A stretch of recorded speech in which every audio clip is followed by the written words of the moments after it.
lagi bersama Kak Kundria di channel Mata Kundria. Nah, di video kali ini kakak mau ngebahas tentang peraturan pendebitan sama pengkreditan. Nah, di video sebelum ini kakak udah ngebahas tentang nama-nama akun, penggolongan akun, mana yang harus didulukan dan mana yang harus diakhirkan. Nah, buat sobat yang belum sempat nonton itu, boleh banget kalian skip video ini, mampir ke channel kakak yang sebelumnya, ke yang itu, yang tentang akun-akun, nah nanti kembali lagi ke sini.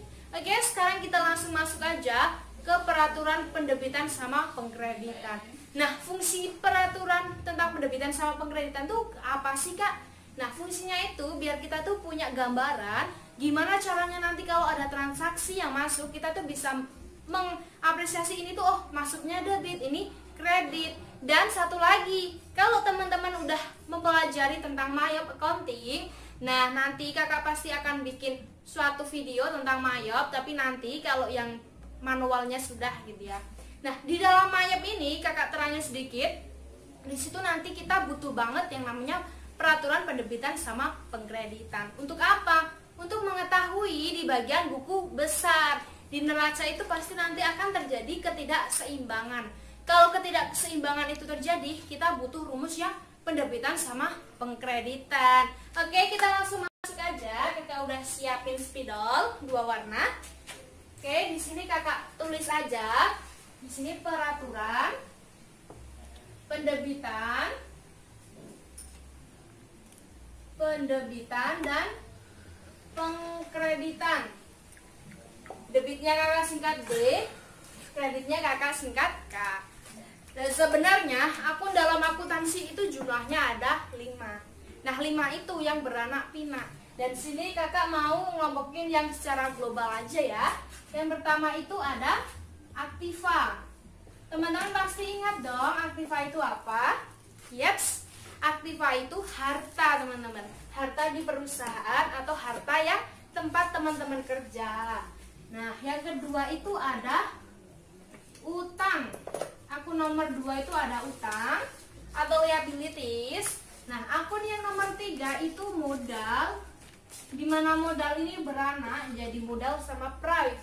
Nah, terus yang keempat itu ada yang namanya pendapatan. Dan yang terakhir itu ada yang namanya beban. Nah, di sini kakak tambahin ada price.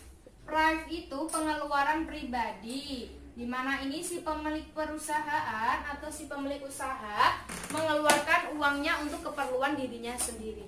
Sebenarnya ini masuk ke dalam kategori modal. Cuma berhubung di peraturan pendebitan sama pengkreditan, dia itu berbeda. Jadi kakak pisah begini ya. Sama, nanti kan sebenarnya aktiva itu ada 2, aktiva tetap sama aktiva lencar. Nah, kedua aktiva itu masuknya di golongan aktiva, jadi peraturan pendebitannya sama. Nah, di sini kakak tulis bertambah. Di sini kakak tulis berkurang. Dan di paling pojok kakak tulis saldo. Ini maksudnya apa? Bahwa aktiva ini nanti bertambah itu di posisi debit apa? Di posisi kredit. Kita garis bawah ya. Kita tulisnya langsung ke saldo dulu biar kita tahu. Kalau aktiva itu saldonya itu dia itu udah pasti di bagian debit. Debit kakak singkat D aja ya. Kalau kredit K. Nah, kalau bagian utang ini masuknya di kolom kredit. Ini kakak garis bawah biar agak lebih kelihatan. Seperti ini. Nah, kalau yang modal itu masuk golongan kredit. Oke, ini kakak garis bawah juga biar sama. Nah, kalau pendapatan itu masuknya juga kredit. Beban itu masuknya debit. Terus price atau drawing itu debit. Nah, kalian bisa lihat kan sebenarnya price itu masuk ke golongan modal. Dia hanya modal. Ini beda, peraturan yang kredit ini debit. Makanya kakak pisah. Nah, begini logikanya. Kalau aktiva ini saldonya kan debit, otomatis kalau dia bertambah, debitnya yang bertambah. Kenapa? Karena contoh, misal di debit dia punya uang 3 juta. Nah, karena dia melakukan ibaratnya transaksi, ada orang yang pendapatan jasa, dia kan menerima uang nih. Nah, kalau menerima uang itu maksudnya di debit. Debit ketemu debit berarti ditambahkan. Ya, jadi aktiva itu kesimpulannya kalau bertambah itu debit, kalau berkurang berarti apa? Kredit. Nah, kakak perjelas ya, bahwasanya sebenarnya debit itu artinya itu menambah, kredit itu artinya mengurang. Nah, itu bisa berarti atau bermakna beda kalau di saldo normalnya itu beda. Kayak di ini utang. Utang ini kan saldonya aslinya itu di kredit. Nah, berarti dia bertambahnya di posisi kredit. Kenapa? Karena dia mengikuti yang saldo normal. Jadi sistemnya itu begitu, teman-teman. Intinya dia bisa bertambah, itu nama yang akan masuk antara debit sama kredit itu tergantung dari saldo murninya dia. Ibaratnya bawaannya dia kan kalau bertambah itu di posisi kredit gitu. Kita ibaratnya begini, utang. Utang itu kan kita yang mengutang orang, kita harus membayarnya kan ke orang itu. Nah, karena kita harus membayarnya ke orang, itu sebenarnya itu udah masuk di kredit karena itu bukan milik kita yang harus kita keluarkan. Ibaratnya minjam kan itu sementara, jadi posisinya itu kredit.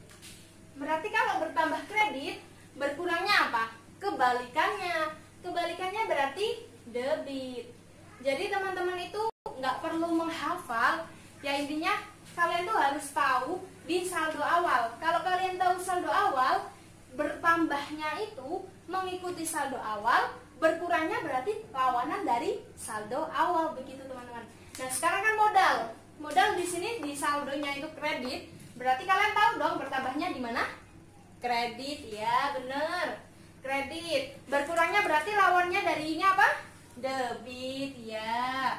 Kita lihat lagi di pendapatan. Pendapatan saldonya ada di kredit, berarti bertambahnya apa? Kredit, ya. Berkurangnya lawan dari saldo apa? Debit.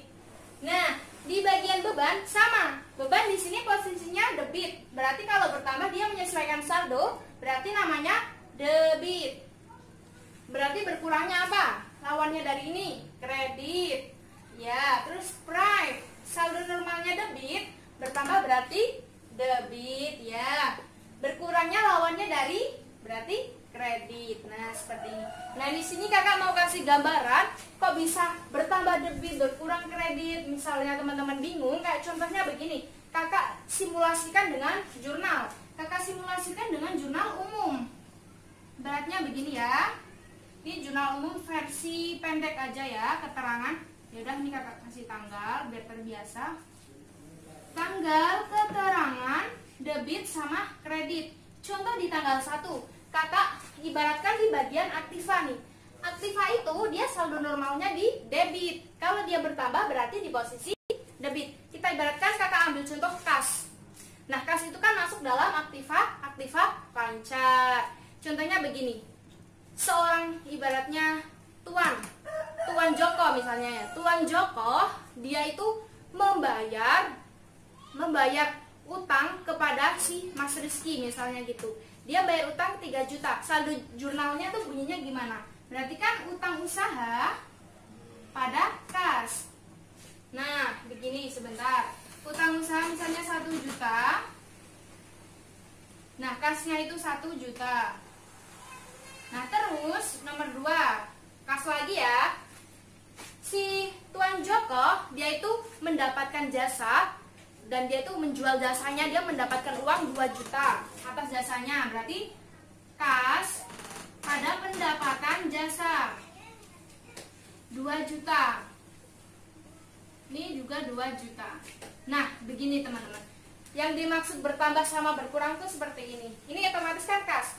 Ini posisinya debit karena dia itu saldo awalnya, saldo murninya itu debit.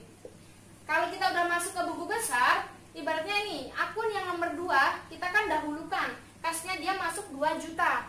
Nah, di tanggal 1 kasnya berkurang 1 juta. Nah, bertambah itu selalu di posisi debit, berkurang selalu di posisi kredit untuk jurnal umum. Sekarang kita cocokkan. Kas, dia di debit 2 juta berarti bertambah. Kita lihat di sini. Di sini bertambah posisi debit. Nah, terus ini kasnya berkurang, kurang kan kredit. Kita cocokkan di sini, kredit. Nah, seperti itu teman-teman yang kita aplikasikan ke dalam jurnal umum. Sama halnya dengan utang modal, pendapatan, beban, dan prive. Itu sebenarnya sama. Intinya buat teman-teman nanti yang ingin belajar akuntansi lebih lanjut, terutama Maya Accounting, kalian harus paham yang namanya saldo awal. Kita harus ingat, kalau saldonya itu murni sudah seperti ini, kalau kita mau mengibaratkan bertambah atau berkurang, cukup simpel. Bertambah itu sesuai dengan saldo, berkurang itu berlawanan dengan saldo. Jadi teman-teman perlu hafalin, bukan hafalin ya. Intinya kalian lihat terus, nanti akan bakal ibaratnya nyantol gitu ya. Kalian lihat terus, yang paling pokoknya itu di bagian saldo. Bagian bertambah sama berkurang itu tinggal lihat di saldo. Jadi seperti itu sobat, peraturan pendebitan sama pengkreditan dalam akuntansi. Nah, buat sobat yang belum sempat lihat nama-nama akun seperti ini, kok akunnya jadi simple ada 6. Ini sebenarnya bagian ini tuh apa? Kalian bisa mampir ke video kakak yang sebelumnya tentang pembahasan akun. Jadi cukup sekian video dari kakak, semoga bermanfaat ya teman-teman. Tetap semangat, salam belajar, suka belajar.